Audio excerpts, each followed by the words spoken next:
resisted. In 1968, 2 months after I started college, I attended what was truly a historic meeting. It was a meeting of Governor Ronald Reagan and the Board of Regents of the University of Colorado, and it was the historic vote in which they fired Angela Davis. So I was there, and I would love to be able to tell you a story about what happened at that meeting and who said what and so on. I have no such story. Had I stayed in my dorm room and studied the astronomy midterm the next day, which I did not do so well on, if I had stayed there, I would have exactly the same harvest of my evening or my day at the Regents meeting, because all that I could hear, I cannot tell you what Governor Reagan said, I cannot tell you what a single regent said, because I couldn't hear them. All I could hear was my own voice and the voice of a number of my fellow Santa Cruz banana slug revolutionaries who were shouting down the governor and the regents. So there's the only story, it's such a little tiny fraction of a story, was that for some reason we were shouting, shame, shame, shame. And we hadn't heard what anybody did, so I don't know what we thought was a shame, but we were shouting that. And an elderly lady came walking by, and I'd been pushed up on a chair. I was sitting on a chair, I'm 17 years old. This elderly lady comes by, I shout, shame. I guess I kind of speak it, because I don't know if she should be, I have no idea what's going on. So I say, shame, and she says, shame, shame on you. And then she hits me in the stomach as hard as she can. So I think, I don't know, this protest thing is getting old very fast. I'm only 17, I'm already getting tired of it. So the punchline of all this is please use your audience reaction forms vigorously, especially items 1 and 2, for suggestions for future speakers and also suggestions for topics you'd like to hear explored in the future that you think have not gotten a full hearing here. The FrackingSENSE series will go on in the future, so if you nominate speakers that you think should be heard, that has meaning. We'll stick with our program of written questions on the forms in your programs. If you would write those and then pass those to the middle aisle, then Center of the American West folks will come pick those up and bring them to me, and I will then stack them.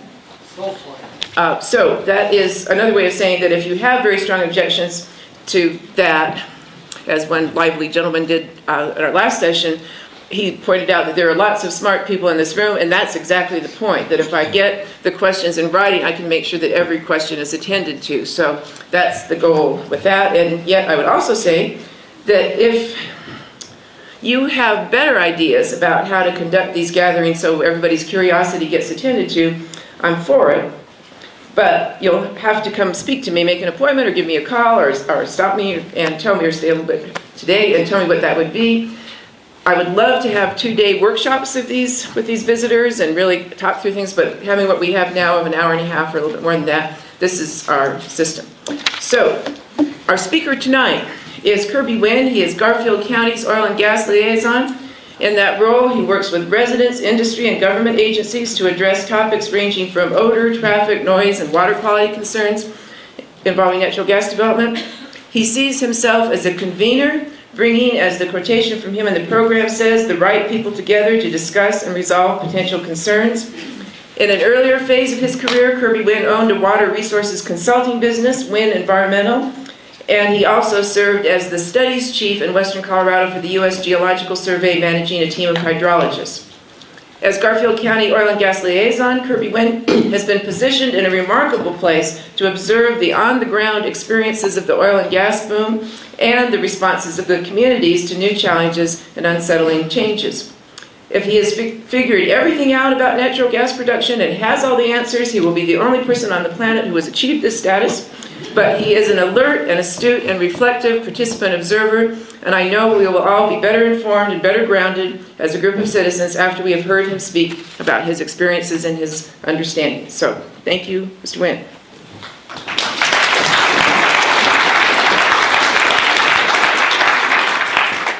Thank you very much. I'm happy to be here. Sounds like the mic's working. You're good. Yeah. Excellent. Again, I am the oil and gas liaison for Garfield County. I've been in that role for about a little better than 18 months.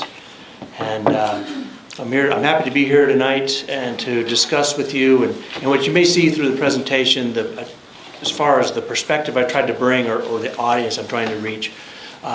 Most of these slides, my discussion, I'm happy to cover it any way we need to, but it's pointed towards, say, residents and citizens who may see oil and gas coming to their neighborhood, so to speak, or to their county or in their area, and they have a lot of questions, or they wonder what's this going to be like, are there going to be a lot of nuisances, is it going to be a problem? And so what I wanted to share with you is some of the things that we've learned in Garfield County, some of the really difficult situations that we've had, and some of the solutions that we've had, and that we've developed to prevent problems and be very proactive rather than reactive to the extent possible. So with that, I guess I will go right on into it. So Garfield County is out in western Colorado. I-70 runs right through it.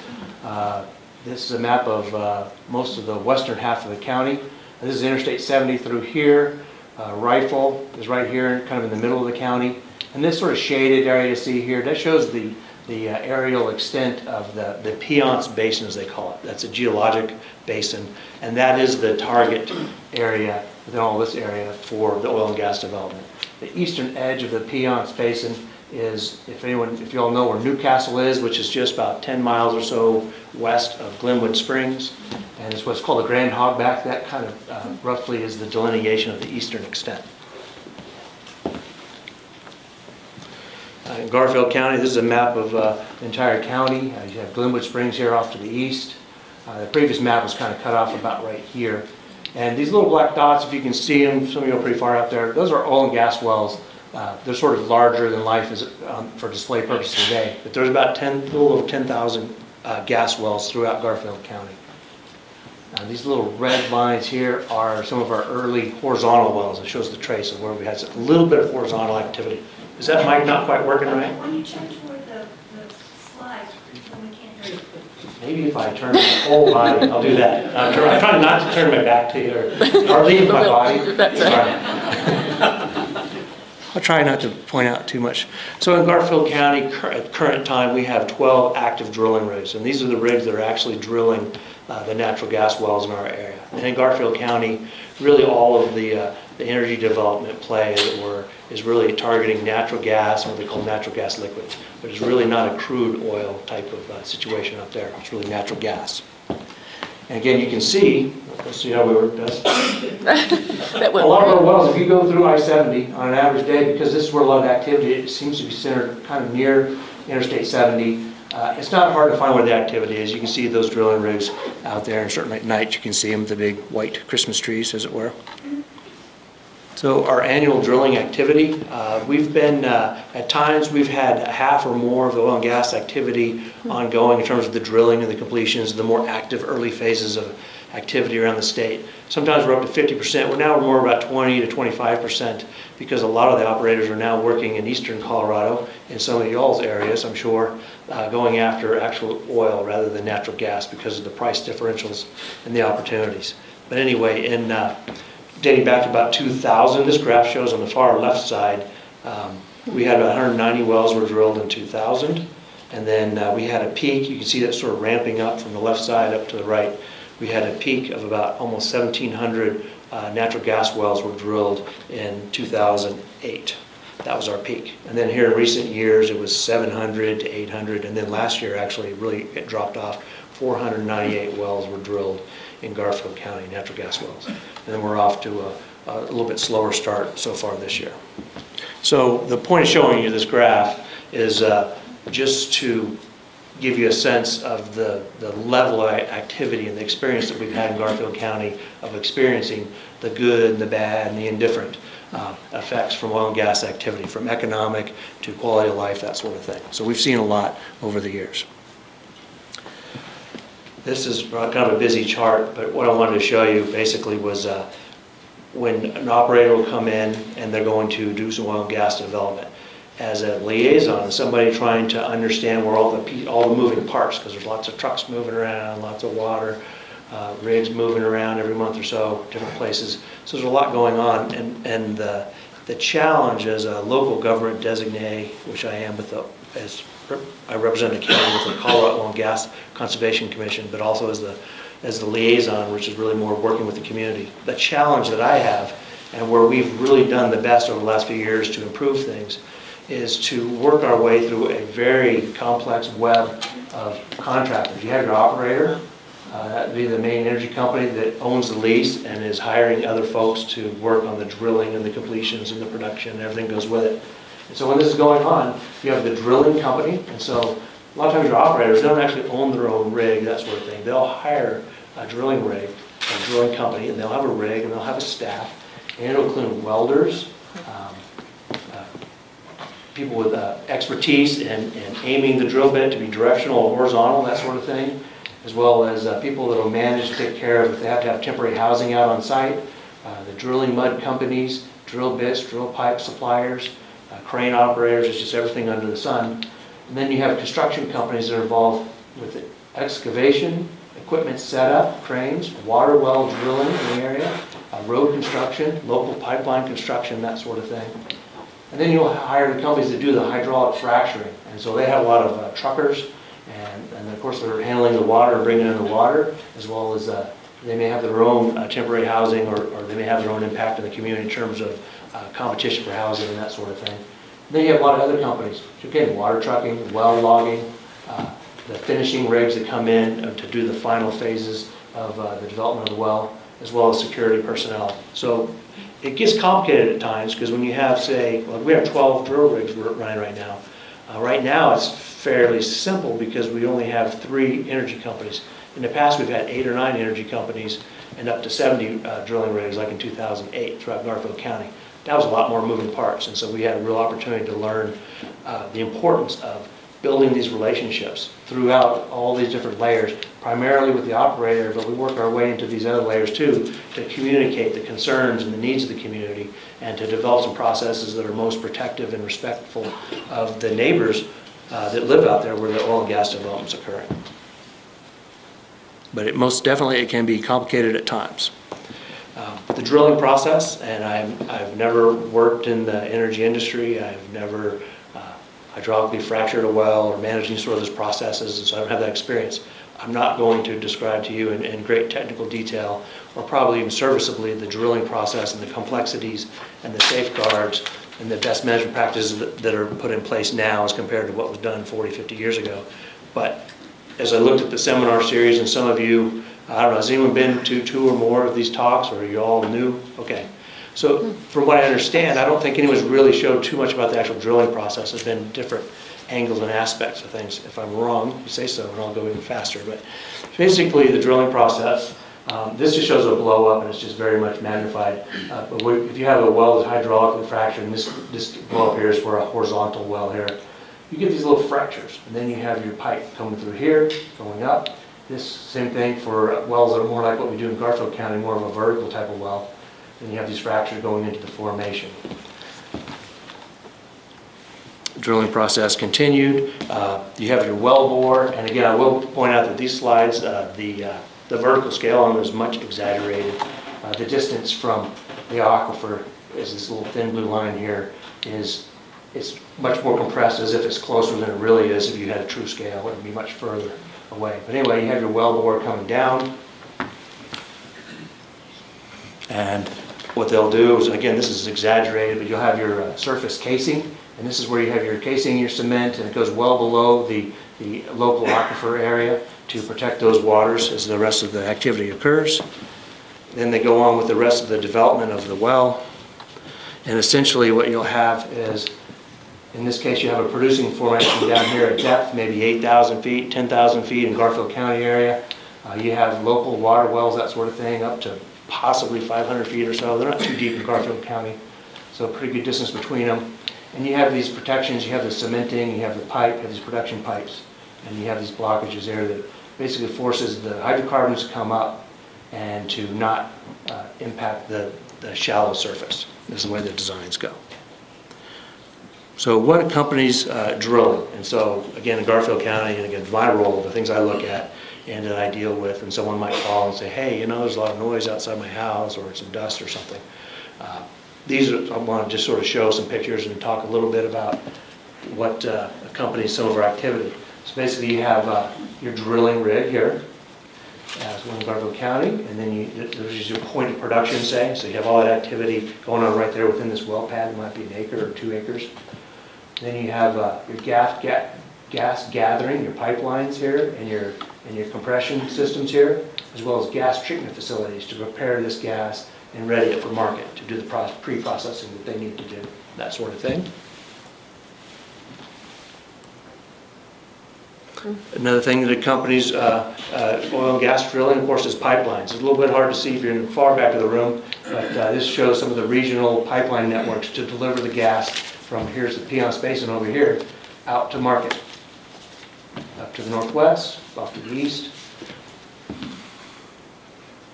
And then locally, these blue lines here, these are some of the significant pipelines throughout Garfield County to go from the areas of the highest production and to take the gas off to market from the wellhead. So those are some of the things and everything that goes with that. Again, this graph here, it just shows the number of oil and gas wells in the most prevalent oil and gas activity areas around the state. Boulder County, east of here, is about almost 20,000 wells have been drilled. There's almost 20,000 wells active in Weld County. By comparison, Garfield County is just about half, and we're just about 10,170 wells. Probably about 10,200 wells probably. And then other counties, the next ones in sequence would be Rio Blanco County, Los Animas County, La Plata, and Yuma County are the next busiest counties in terms of total amount of oil and gas wells that have been drilled. So what else accompanies oil and gas drilling is roads, access roads. This picture on the left, this is a Google Earth shot of an area of Garfield County, and to be sure, when you have the oil and gas pads, you've got to have some transportation, and so you'll see these smaller little lease roads that will go between the pads and the facilities to get there. So you have access roads, you have centralized liquids management. So here's a pond here where we'll receive some of the water used pre and post production. And then you also have injection well facilities and tanks. And then you have, of course, there's other things I'm not showing a picture of, but like laydown yards, storage yards, contractor yards. It is a significant industrial activity. So you need to have some spaces, there's going to be spaces where some of this stuff is going to be within your county. Gravel extraction. We have a lot more gravel extraction activity in Garfield County, specifically to service the oil and gas industry for roads and pads and that sort of thing, and remote industrial support offices as well. What else accompanies it? Workforce housing. This is just a couple of pictures that shows we don't really have, when we were at our busiest and housing was short, there was more temporary housing out on pads and near pads, and that shows a facility like this. We don't really have so much of that anymore, very little in Garfield County, but that's something that can happen. You'll have a man camp is a common term for it, for the workers. So oil and gas development, there's really kind of three stages, and I set this up to, in part, to describe in terms of if you're a nearby resident and the oil and gas activity is occurring around you, what you'll see is kind of three phases we'll talk about. That you'll see visually as far as potential nuisance impacts, light, dust, odors, things you might encounter. The development phase, when they're doing the actual preparing the pad, and then they do the drilling and the completion of the wells, that sort of thing, hydraulic fracturing as well. That's kind of that first phase. It's more short-lived, a lot more labor-intensive. It's the peak impact, as you will, in terms of traffic on your roads and nuisance things that might come up because there's just more going on. It's a more intensive activity rather than more of a passive activity. So it shows a pad there. You can see there's just lots of tanks and trailers and some storage tanks here, water pits here. Garfield County, we don't see these pits on pads nearly as much anymore. They've gone to putting those in closed contained facilities instead. This is another drilling well. This picture over here in Garfield County. This last winter, a couple of bull elk wandering by one of the drilling rigs. The production phase, that's kind of, I guess we'll call it maybe the second stage of development. It's more of a long live, and so you drill a well like in Garfield County, as I understand it, when we have wells that go into production, they could be in production and be maintained, and they may add over a 20 or so year period, they'll have sellable gas that they can get out of that well. So during that period, it's a much smaller labor force. Periodically, you may see a little bit more intensive activity for a short period of time. They may go in with what's called a workover rig, and so you have staff and equipment and things will come in there to try to enhance the production as it starts to wane. There's things that they'll do. But mostly it's much more of a low intensity sort of activity when those wells are just sitting there and they're in production. You'll have people come by with pickup trucks and checking them for safety reasons and production reasons and business reasons, but that's a lot different than the drilling activity. The third phase is the reclamation. One thing that we see in Garfield County, we've been at it enough, is you go in, you scrape off a new pad area, you get the pipelines in there, that sort of thing. So, and that's always the thing you see in the media in these places. You see these fresh sites. What actually happens is here's an area where some pipes have come through here, and you have, this is going through final reclamation. All this new growth is really kind of coming up, getting to be fairly mature. Before too long, I think you may always sort of know that something was there, but it's going to have all that vegetation and things, that the wildlife and just for aesthetic value as well. All that will be there again. It just takes a little while, but after a number of years, the operators are required and have bonds required to associate with that to ensure that you get to the reclamation phase. So quality of life impacts and solutions. This is, we'll get into kind of the meat of, I think, as an oil and gas liaison, what I do and what there's other folks around Colorado for different counties and different municipalities probably do some similar sort of things. I'll give you my perspective of what sort of quality of life impacts have we seen and what sort of solutions have we developed, that sort of thing. So I'm going to give you a little story of how it was back in 2005. That's when activity really ramped up. I don't remember that chart, but really it was about 2005 we really started seeing a real increase in activity that peaked in 2008 with the high gas prices. So what we had was an influx of operators coming in, perfectly good folks, well-meaning folks, but it was just a lot for a relatively rural part of Colorado to just sort of absorb and adapt to, and everybody's heard these sort of stories. So through that process, we've learned a lot, and our operators work well with the county. I guess they always did, but we've really developed a lot of tools and processes that I will depict and describe for you to make sure that the communication lines just stay open. And so what we see now versus what was happening in years past is a whole lot more of, I'll get a call from operators or their subcontractors for those different parts of the phases we talked about, and they'll let me know, hey, we're going to be flaring over here, that sort of thing. And so then when someone calls and say, hey, what's going on over here, I can know. They'll let us know when they're going to start building new pads. They'll let us know when they're about to do hydraulic fracturing, that sort of activity. And so the key to it has really been, and the onus on me as a liaison to be effective and useful for the residents of our community, is to stay very actively engaged and out in the community. I don't spend a lot of time in my office. I'm out somewhere.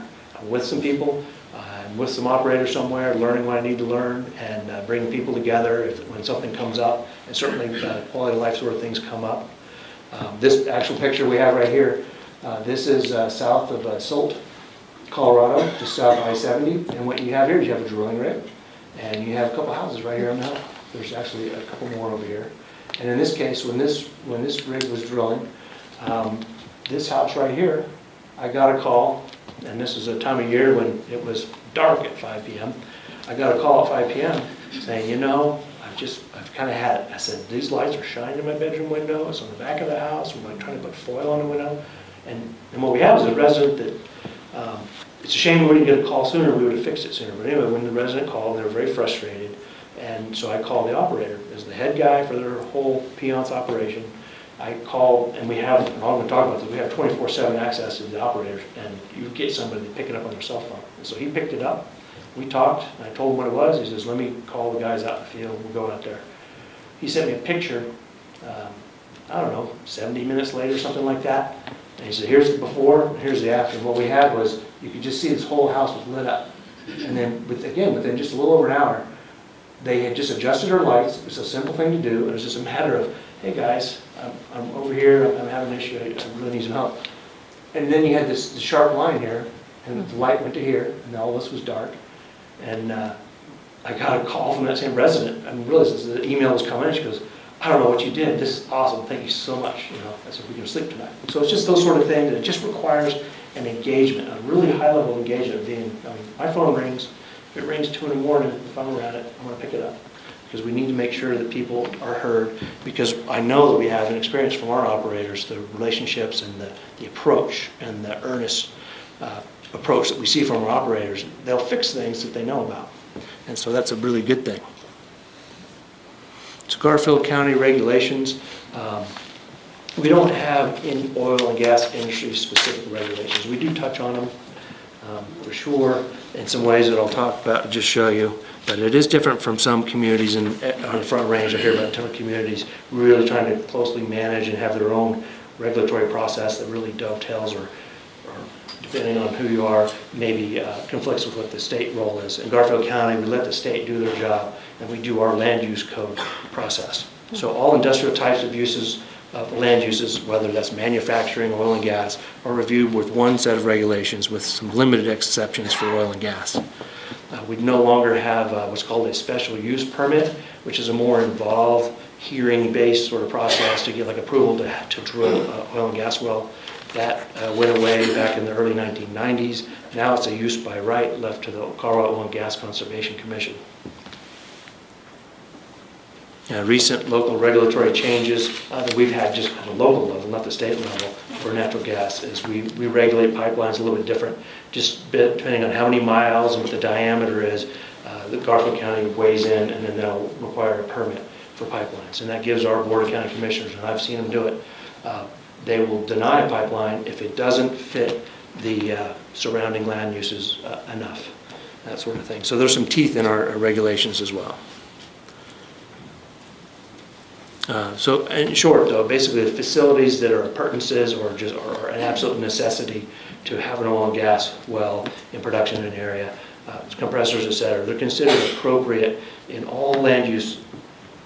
And here's the kicker: so long as they meet the respective mitigation requirements of the unified land use regulations that we have to maintain compatibility with surrounding land use. You can't put something in somewhere that's completely uncompatible with what's in the nearby surrounding land use. And so again, I've seen in my 18 months, I've seen our commissioners send our operators back for a new plan or to just flat out deny like a pipeline or a compressor facility, that sort of thing, if it just doesn't fit in the area. And so it sounds like a subjective sort of thing, but it absolutely has teeth in it as well. So our regulated natural gas infrastructure, I won't go into too much here, but it's the water treatment plants. They do have to have a land use permit if they're going to have a water treatment facility somewhere in Garfield County. Temporary housing, water gathering sites such as like tank batteries for produced water, communication towers and facilities. We certainly have plenty of those. Those have to be receive a county permit. Contractor yards, natural gas treatment facilities, drill cuttings and fluids recycling facilities, any kind of material handling. So like, and that again, that fits in with any sort of industrial activity. If there's material handling sort of things where you're taking trees and you're turning them into boards, same thing with oil and gas, you're doing something significant, it's going to have a county permit. We're going to take a close look. Compressor stations, the larger compressor stations, that sort of thing. So we do look at a lot of it, and we manage to do most of it within a normal, if you will, land use codes. So where do the solutions for quality of life impacts come from? I think you've heard it from me already tonight, and this really is where you either make it or you break it. That's communication is key. So again, like as oil and gas liaison, I can't help our residents resolve issues if I can't work well with the operators. And so again, we just a concerted effort, and it's not that hard to do. It just takes staying with it and calling people and being ever present and working with folks and offering to help folks out, including the operators. They don't want to have upset residents in the area coming to Boulder County Commissioner meetings, and so we do our best to resolve the problems rather than let them sit. And so we're very active. So industry and local government commitment to working together, we see that with our municipalities as well as our county government as well. In the planning and the permitting process for sure. And again, problem resolution is something we do on a daily basis. And actually, I feel like in Garfield County, problem resolution is something that problems is something we prevent on a daily basis. And it all has to do with being active and engaged when there aren't problems, so that when there is something, it's just easier to work with these different operators and folks to resolve them. So it works pretty well. Heavy traffic, so again, just examples of quality of life. Heavy traffic, there's no two ways about it. Lots of traffic associated with oil and gas activity. I think somebody told me to stay over here for your camera. I hope I'm not just wrecking your camera thing. I'm trying to be sensitive to these folks over here. Are you seeing over my head already? I'll quit being worried about it then. Okay, so heavy traffic, water pipelines, centralized completion facilities. There's a lot of traffic that go into these things. And a new thing, it's a real boon, is that we're going to do hydraulic fracturing more and more. You'll have a centralized site that all the hydraulic fracturing fluids and all that stuff will go from a place, and then they'll actually go to a site that's up to a few miles away. And what it does, it causes less, and it'll be in more of a centralized place, down closer to the interstate, so you have less truck traffic running up and down. You'll have water pipelines that will move this material up there instead of trucks. And so you don't have the diesel, you don't have the dust, you don't have the road wear and tear, and it's really made a huge difference. So that's really reduced our truck traffic, and for some of our facilities and some of the operations, as I understand, it's on the order of like 80% less traffic because of some of the things we're doing to centralize and to pipe material where it needs to go rather than truck it there. Not a small thing at all, it's huge. Speeding, reckless driving, again, in sort of the heydays that were back in 2005 and people coming in, we really learned pretty quick. It's like, okay, zero tolerance. And so our operators, again, remember that sort of the organizational structure of this. You have like your operator, and then you have these different subcontracting companies to handle different parts of things. And so, but the operator is the one paying all the bills. And so that energy company, what they've done in Garfield County is they've set and they've enforced zero tolerance. Somebody's running somebody off the road, they don't work anymore out there, that sort of thing. For speeding and different, and being unkind, any sort of a misbehavior like that. And actually we've had the industry actually fund overtime for our sheriff's deputies, that sort of thing, to make sure that we get the enforcement that we need. Road, dust, and mud. The industry and the county do have a cooperative dust control program. It's something that's, again, we're about to get to our, well, right now we're kind of getting into our mud season, and then this summer we'll be in our dust season. And so there's these whole phases of things, and there's meeting and planning and say where's the mag chloride or the water going to be and who's going to bring it when, and we set up sort of the calling procedures to get on it and to stay ahead of it. But when I get a call or complaint, because we have this set up, you know that trucks are going to kick up dust if you don't keep the roads wet or keep the dirt or the mud off of them to kick it up. And so it's just a matter of maintaining this process. You know it's going to happen, so keep the roads maintained and keep the water available to keep the dust down. So it works well. Quality of life impacts, odors. These are big ones, and these are very important. There's nothing more visceral or more personal than if you're out there on your ranch land or your house or whatever, and you're smelling some sort of an odor, a hydrocarbon odor or something, and if it's associated with oil and gas activity, you're not going to be a happy camper. And so that's one of the things that been worked on as hard as any. It's also one of the biggest challenges. As oil and gas liaison, when we get an odor report, I got well main operator working together. Sometimes it's just hard to find where that is coming from. But we work on it really hard. We probably spend as much time on making sure we solve those problems as anything, because everybody understands it's just critical. We've got to control these things. And so odors will come. So now we have, versus in previous years, we have combustors on site more often in places. We have improved water treatment that actually will keep the odors down because they're treating the water and they're not having, say, it's sitting out exposed to the air and then, say, things volatilizing off of an open water source, that sort of thing.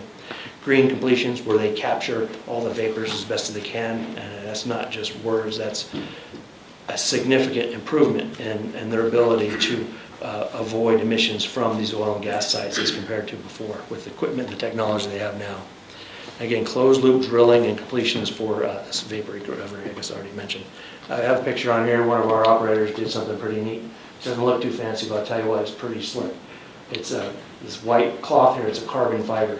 So it's sitting on a hatch on a tank that has some produced water coming out of it. That might actually be condensing. I think it's the produced water on this particular one.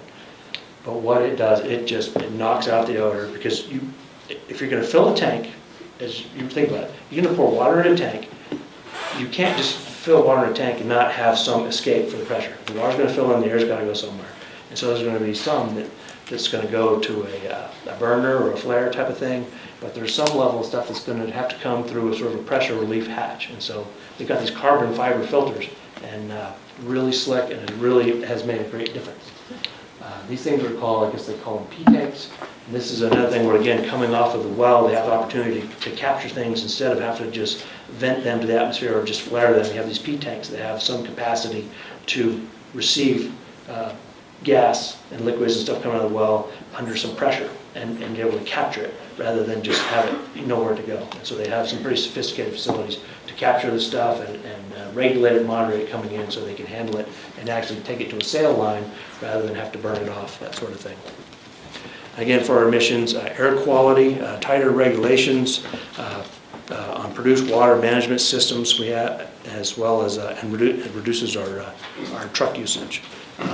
For a key thing for air emissions, and again, this is a lesson learned for Garfield County, there's no two ways about it. Years ago, our county commissioners determined we're not going to wait for the state. State agency tries to keep up, tries to do these things. In Garfield County, it was determined we just needed air monitoring data. Whoever paid for it just had to be collected so that we knew that our residents were protected and our air quality was being preserved. And so starting about 2005, Garfield County started doing some significant air monitoring and hiring very professional contractors to come out and do that for us. So we've got these sentinel sites spread around Garfield County where we're getting trends data. And then since 2008, we've really fixed it onto a few sites and key areas around the county. And so we can see the changes year to year, season to season, day to day. We get laundry lists of volatile organic carbon, different volatile chemicals with names about this long that we get samples for them every 6 days. And the reason we do it every 6 days is every 7 is so that you're actually hitting different work days, as it were. We're not always sampling on a Sunday or Monday, but so it gives a good coverage. And then we have daily data that we collect as well. Also, what Garfield County has done, it's not our study, but Garfield County actually committed in the last year about $1 million to go to Colorado State University specifically to answer one of the biggest unknowns that everybody agrees there's just a data gap is what sort of emissions do actually come off of drilling and completion sites, off of oil and gas sites. And so CSU is going to do a very sophisticated study over a 3-year period of actually setting up experiments out in the field and working with the operators. They're going to actually be right on the gas pad and they're going to sample from there and they're going to go to the edge of the pad and they're going to go 50 feet, 100 feet, 200 feet, as much as, he said, even as far as perhaps 2 kilometers, I think, to understand what are the emissions actually right there at the facility and then how does it disperse and move through the environment. Because what that'll do is we'll have a great data set to then understand what is the potential human exposure to these emissions that we may find and not have it be guesswork. So far, most everything that you see and you read about in these sort of studies is based on really limited data and oftentimes some data, pretty good data, but it wasn't collected specifically for the purpose of understanding the human exposure in real terms of this pad, this house, this neighborhood. And so this will give us some good information that should be useful around Colorado. The state of Colorado actually took the design that was vetted here in Garfield County with CSU, and they're adopting essentially the same design to do some work here on the Front Range or out east as well. So the state will be funding that study. In this case, Garfield County had to come up with most of the funds to do it. And again, what it was is the local government determining, let's just get this taken care of so it's not a question. And so again, that's a lesson learned in Garfield County. We do that with water monitoring as well. Whining about not having the information doesn't really cut it. When you have a lot of oil and gas activity around the area and people have questions, it doesn't matter whether there really is an impact or not, but people have questions, concern, and fear. That's a real thing. Let's answer those questions. So in Garfield County, we took the bull by the horn, so to speak, and said, we wish some people would help us pay for it where we could, but with public funds, we're going to make sure this happens to take care of our residents. Not a small thing. And that's a long time, year after year commitment. It's not just you do that 1 year and quit. Other quality of life impacts and solutions. Noise, that's a big one.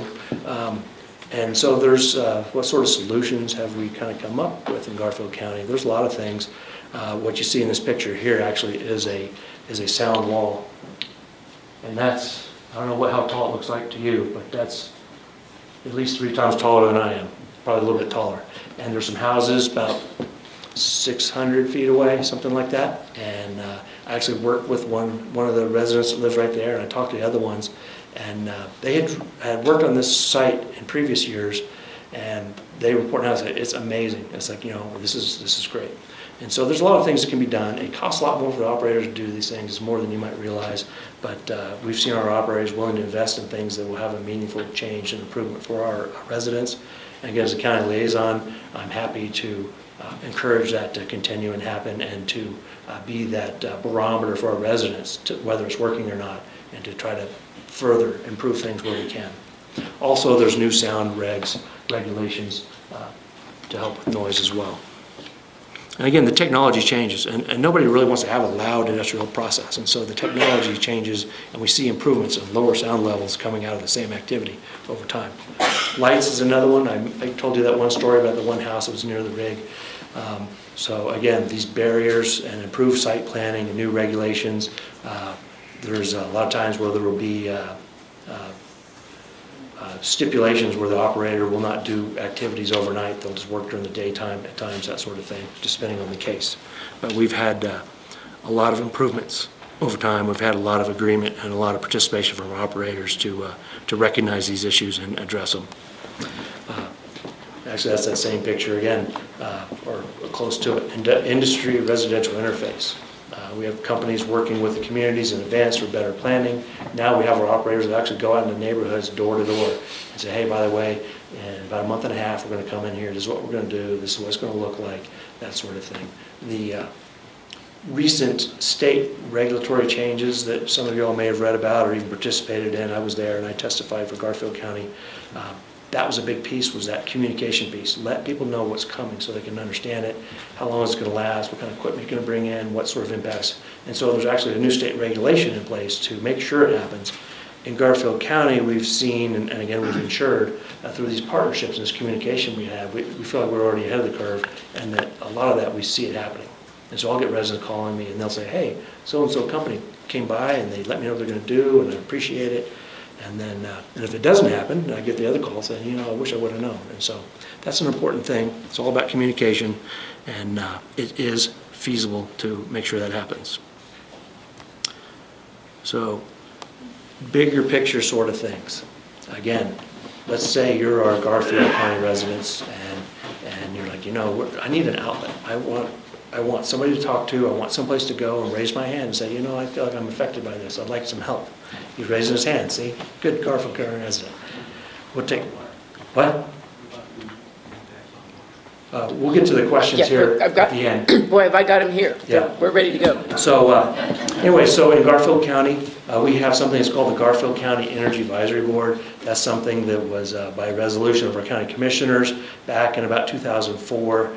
They created this process. And what the Energy Advisory Board is, and I sit on as a county representative, we also have representatives from different segments of our community, sort of a geographic representative. There'll be like somebody from, say, Dry Hollow drainage, that sort of thing, or from Grass Mesa area. So we have residents on the board. They sit, there's about 18 of us or so on an average night, who come together once a month, first Thursday of the month, over in Rifle usually. And then we also have our operators will come, they sit on the board, and then the municipalities are on the board, and then we have actually some of our citizen action groups, like Citizens Alliance type groups. They sit on the board as well, and so the purpose of the board is to have a positive and proactive opportunity to know about small problems and make them go away or work on them before they become big problems. And that's the issue. And with any sort of a community engaged, involved sort of thing, and when you have people, if they're being impacted, the emotions are there, that sort of thing. And so it's it can be testy at times, but it's been in place for 10 years. I don't think there's anything quite like it in Colorado. I'm not sure where they have it. But we really have all of our operators actually showing up every Thursday night, all these people from the community and the citizens, and representing the local governments, including Garfield County. We come together, and then any citizen that has any, we advertise it in the newspaper. We have educational seminars, and most of the times we'll have something to educate people about, you know, what is hydraulic fracturing, what does it look like, how does it work, what's the technology, what's you know, just things to help people understand what this activity looks like and how it's done and why. So we have some experts come from all over to educate the board that's sitting there, trying to help navigate problems that come up, as well as to educate our community. And they're filmed, it's shown on public access TV, so it's very transparent. So citizens will come and they have an opportunity to say, you know, what's on their mind, or ask for questions, say, who do I talk to about, you know, whatever issue. In the recent years, actually, it's kind of funny because it's not as actively engaged by our community as some of these other things that I'll talk about, because people now have ways to get our operators 24/7, so they don't have to wait for a monthly meeting to have their voice heard or to work on a problem. But we still have that process there, and it's very valuable and important to have people have an outlet. Another thing that we have in Garfield County, and Mesa County has it as well, is something called Community Counts Colorado. And that's a nonprofit organization. The web address is, you can just about guess it, is communitycountscolorado.com. And what that provides is it's an answer line. And so you can call this 1-800 number, and you can choose, from 0 to the pound sign, and you can get our different operators. If you wanted to talk to someone from McCann or WPX or whatever, for WPX you might choose option 3. Someone from WPX or their answering service, if it's 4 in the morning, will pick up that phone, and they'll take the message, and it'll go immediately to a staff member to address. That's a beautiful thing. If we could have done anything right in Garfield County, would be to have that sort of a process available early on. This is something that came about here just in the last few years. If this had been in place in about 2004, a lot of bad feelings. That when someone has a bad experience, sometimes it gets hard set, and then they're just say, well, these people don't care about me. It may or may not be true. A lot of times it's not. But the bottom line is we could have prevented a lot of bigger problems, small problems are getting bigger, if people had that immediate access. And so this community counts program is something that that type of a program I think could be really valuable in a lot of communities, including across in the Front Range areas, to allow people immediate access no matter the time of day. I get calls, my line is on there as well, and so I'll get calls. I haven't really got the 4 a.m. calls, but I've got 10, 12, 1:30 morning, evenings, mornings, early, Sunday morning, 6 o'clock, and to raise issues about that sort of thing. Liaison, when I'm talking community counts and nation processes that we have. I go to the Kiwanis, I go to different citizen activist group, I get myself out in the community and to share information on what we need to be doing to work with operators to as we can. So liaison is sort of all of the above, to catch these and make sure that when people, that they're not, make sure we take care of problem resolution. I'm not, but usually pull people together and do a tenacious kind of person where if they're not being taken care of again and again and again, whatever we need to be, that sort of thing. But I'm there, and I'll do, as well as again the permit applications I do, again in the state rulemaking. Of course, there's oil and the other regulatory agencies like the Bureau of Land Management, Department of Public Health and Environment. I couldn't do my job, and I really do my bit to take care of the county if I didn't work in relationship with the Colorado. I hear a lot of concern about the number of things and say there was more well work. Garfield County problem getting the attention that, and when we have something that's a regulation sort of thing, and the operators know that, it's just the gas commission to know about. Gas commission, if we need to, if there's a and they bent. So that in terms of in Garfield County, our oil and gas conservation, and it really boils down to it's open dialogue partnerships, and that we came up for this talk with industry to resolve. And that really where I see problem resolutions are great. There's necessary for sure. But in my measure, close those gaps and take care of as much as just process, communicate, and bring people together, discuss what needs to be discussed. So again, as oil and gas liaison days are really involved residents working with our operators. I just didn't realize that anybody would really, I'm surprised that you called me on, or me or whatever, to call them back. We do those things, and really they add up to really the big solutions. I believe that's all and those are just some pictures of us working my way around the wildlife in the area. I will start with water. What I think I will do is start with then not be pass those on to others or focus on your job. And okay, so we're going to start from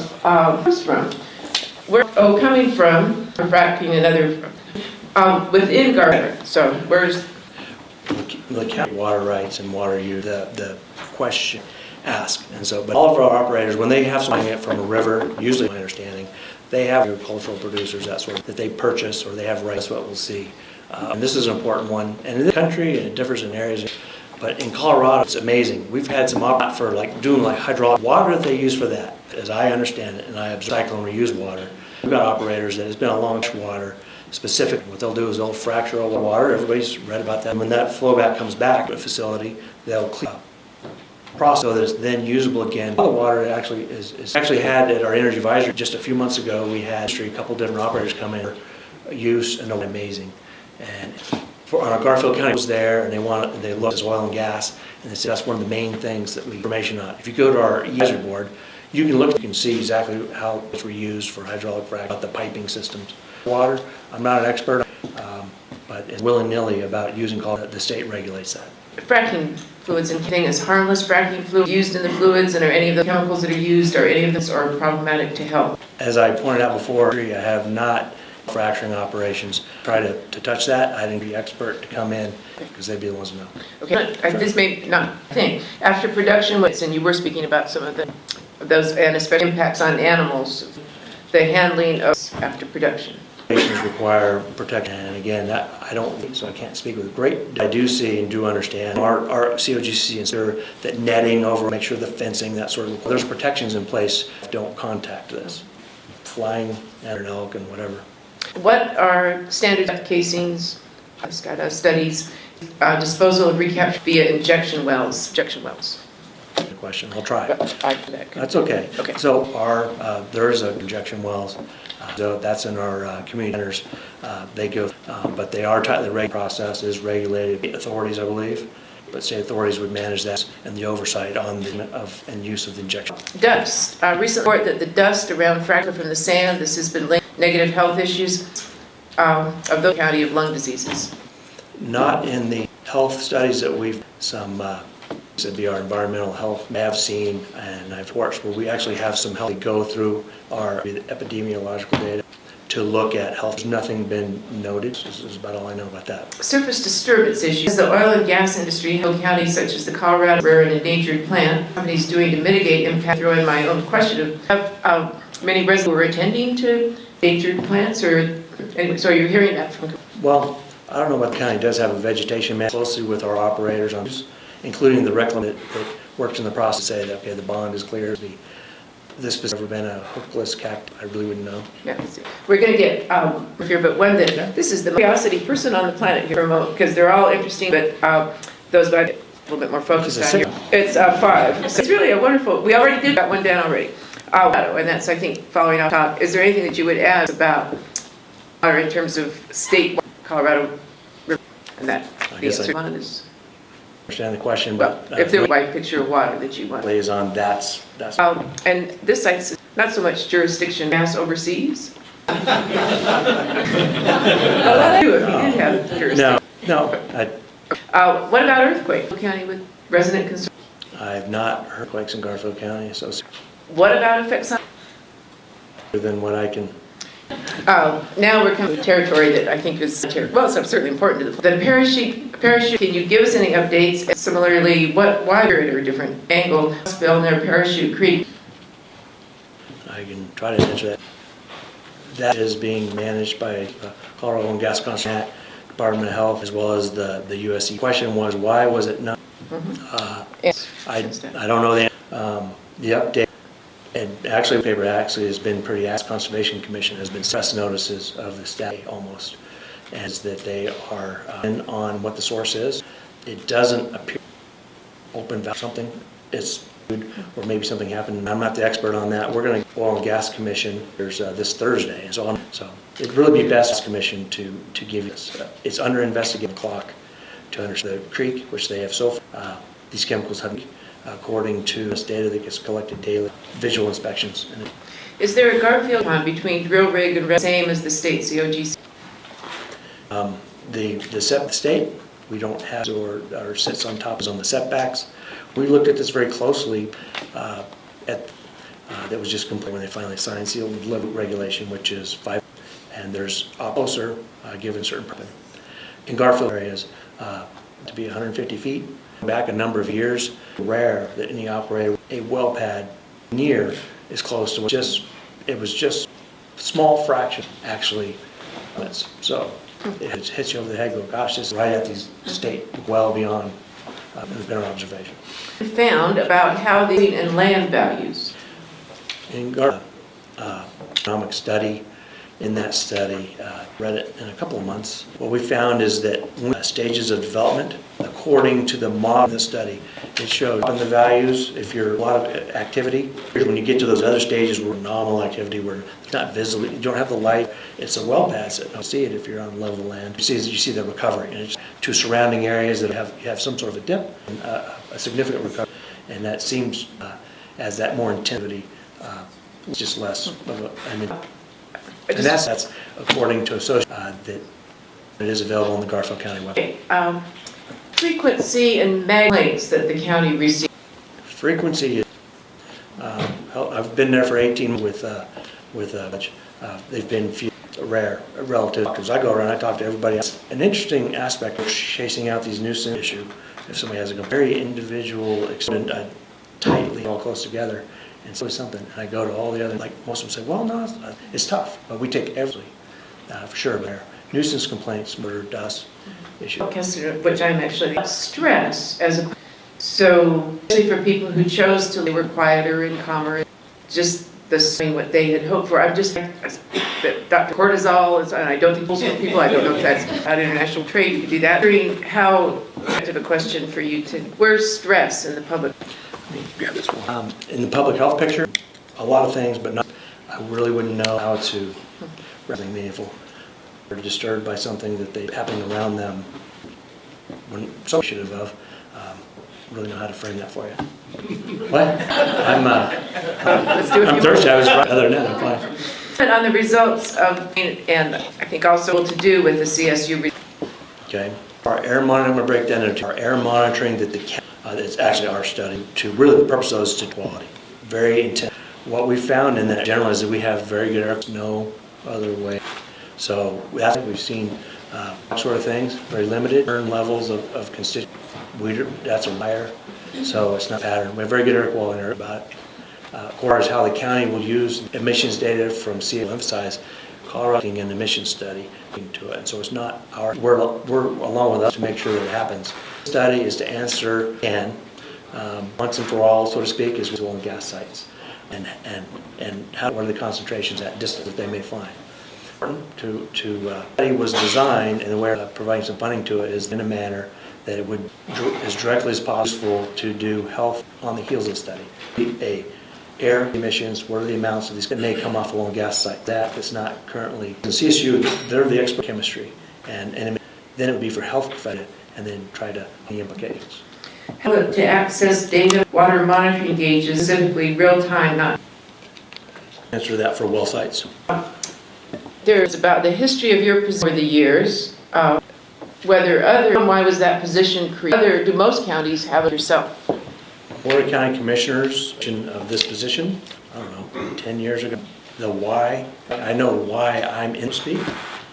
Make sure that there's balance within the energy. Our citizens are heard, and to be the eyes and ears for issues that need to be addressed by the county government. Other counties. No, I'm not oil and gas liaison approaches. They have as I understand it, that are gas sort of activities. Aware that in the last year, gas specialists, they're certainly looking at the technical as energy development, Arapahoe County, that they're thinking how best that can. So activity they seem to have more specifically to make sure things are counties with. They really don't. You might see someone who really sort of handles all the, like someone who's actually a plant attorney or assistant attorney. As far as a liaison, probably a little bit unique. We really had the bulk of the one was when they developed this position, a response to a need, I guess. Monitored the oil and gas does the industry pay for? What's the oil and gas activity? Sure, what? I mean, that could be almost anything. I'm not sure. Well, who's paying for this? Well, I don't know if that's actually is going in a different direction. That's something about air monitoring. That person because joined there's a relation of oil and gas activity. That's well, that person will join. Figure that out. West Colorado Oil and Gas. Okay. Gas Forum is for the Northwest part of the state. Quarterly meets. The Boulder County comes. I go there, and from the Garfield County's perspective, what the actual issues or problems or things of note just relate to other counties, governments, and some citizens. Long before I was in oil and gas meetings, and probably us having a lot more oil and gas activity, learning some of the lessons we've learned mitigating and preventing problems. Citizen participation forum, and we do citizens that come each month. reshape it and more useful to engage citizens. If you can't get them in, the question is how do you best do a valuable forum? So trying to figure out how to retool that. Is a co-chair of that commission. It came out from the Gas Conservation Commission, fostered the initial. I have a couple of questions and I didn't get them into management. How much money does Garfield schools get from oil? I brought some of those slides, I suppose. It's significant, guys. Can't quite cite the numbers. Those numbers are on. If you go to Garfield-Economy, you go to Oil and Gas Department, AB, you look back at the presentation that has that detail. I was going to put some of it in the hour, and but it's a city county receives the tax. Is there a reclamation? And who would pay for the reclamation, restoration, monitoring, and maintenance stage 3, or is that on the industry? To my knowledge, does not is operation manager to overseeing it and taking a look. There's bonds. It's a bond there to reclamation and the interim. Those bonds donation has been deemed complete. The nuts and bolts of it, manager, somebody who in some way gives the. What is it's not my bag. If somebody really want to know, I'd be happy to get them I'm not that guy. in that same of company liable to water and to people?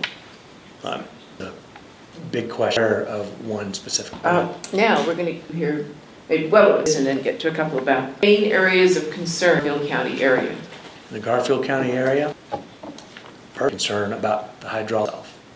It's all the time in the newspaper. I haven't had an incident where our hydraulic, that technique, a specific problem in Garfield. I guess I just don't have one. The areas that are the well integrity, the well itself did properly. What goes wrong in that process, any sort of an issue, it per se, it's been the well or somebody's surface that's really unrelated. Of a homeowner operating lighting, can you give an example that didn't go so well? There's been and just in a timely manner, and if you're at your home, through your property, and fix it and make it not happen. It would be one example. Then floating on the wind, complicated than you think to. What did you have had as liaison? Y'all are great. You're a very quiet crowd anyway. I don't know. I kind of. Me to believe that the cupboard is big. Well, worst experience. To be frustrating. We have in Garfield County and Will County. We have two counties. They're real in their differences. Culture and the people and we both have a lot of oil and gas as a rulemaking process. It's count, but I somehow when they're making their decision, county, the places where they be heard the most about what we thought needed. I wouldn't say it was a little bit frustrating, I guess. And I asked the commission they've got to do, but I just felt like we had a bigger chip in that. Well, the person arrives and says, "I'm going to help you." Not always a really warm, maybe sometimes too, but I just and you are there to help. You must have had a few moments. I'm not from the EPA. That's you get you times, and I'm just kind of picking on EPA. That's an agency that does sometimes unfairly. I don't know. I either own it, you're either there, you're really engaged with. If you're, they know. I bring a pretty good intensity, striving and not thinking things are okay. And so I don't know. I just think that at least for me, people can usually tell that I'm extremely present, and the measures will follow. Questions here. Do you have college career classes in some field? To you, is it science or improvisational theater? I was in children's too soon in life. I mean, a lot of what I do is very much that human interacting. So, working on is to do in a way that so I guess they stumble on things sometimes. I don't know. I guess I take geology in school. Hydrology is what I actually took. I mean, state regulations and cooperative behavior. That. I think regulations and local cooperative behavior. I think it's probably the state regulation work and incentive for local. That there's something about state stands behind your part responsiveness from. Part again, I think in Garfield cooperation with industry about everything surrounding regulation. Is this the regulatory need to do? What's right? What's going to? Who raises their hand and says, and so don't lean on the state regulation. More people doing what and they do it willingly is what I've seen. I'm there just to voice and they know who to go. Make sure they say the result. We have a very, very mature industry. Our prime, just as the county has handled oil and gas operators have as well, and so people have sort of stepped into not waiting for a regulator and say, "Hey, you need to do something." I just see a whole lot of. What has been or have things always been? What has been effective in building trust? The That's information on drilling are more regulations, and it's a three-part thing there. But they're pretty connected, so I've jammed out. Presumably it would be part of building that trust. Would you see a value sections? There's not one that's just a very broad thing, regulate what and things going on with it. I need to address on that one. Rulemaking process, letting the state. Trust, performance. If you say you're somebody, you actually do it. So, and that's, again, the lesson learned, not that people were trying, but in a very, like say, for example, an energy company, and they say, okay, this is what we're going to do with houses in there, and say, well, we're going to drill some wells starting in here by the end of April, 2 years. That they could give, and they've improved on Garfield County, and in some cases I've helped, is operational, frustrating things for, they told me they were going to be it, and then now they're is to and say, oh, and by the way, and so we're actually going to drill, come over here at a different time. Moving pieces, that's the big trust, is success and informed. In the work that I do, and the flavor of it's come through, and just my job, the measure of the work that I do, if I don't have the answer, forget it, I never got the answer, call people back. And our operators do, and that's the measure of it if you don't know something. What you can tell them, things change, phone call, make that visit to that. This is how the change here, the plan changed, when plans change and they're not, and that's just a match.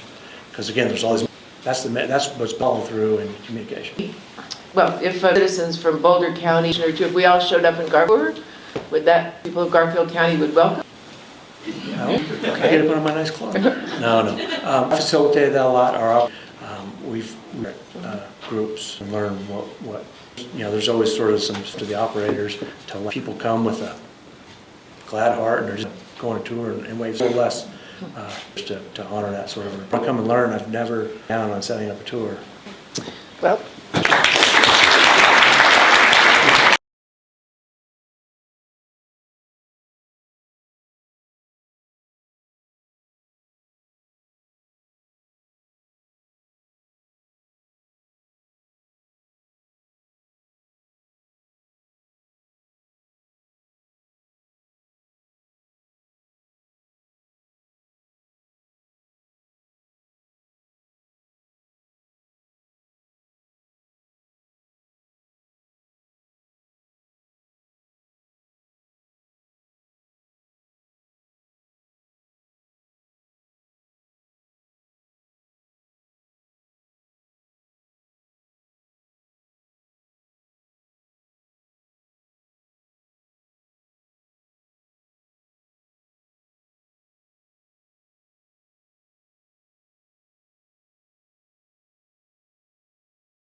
you.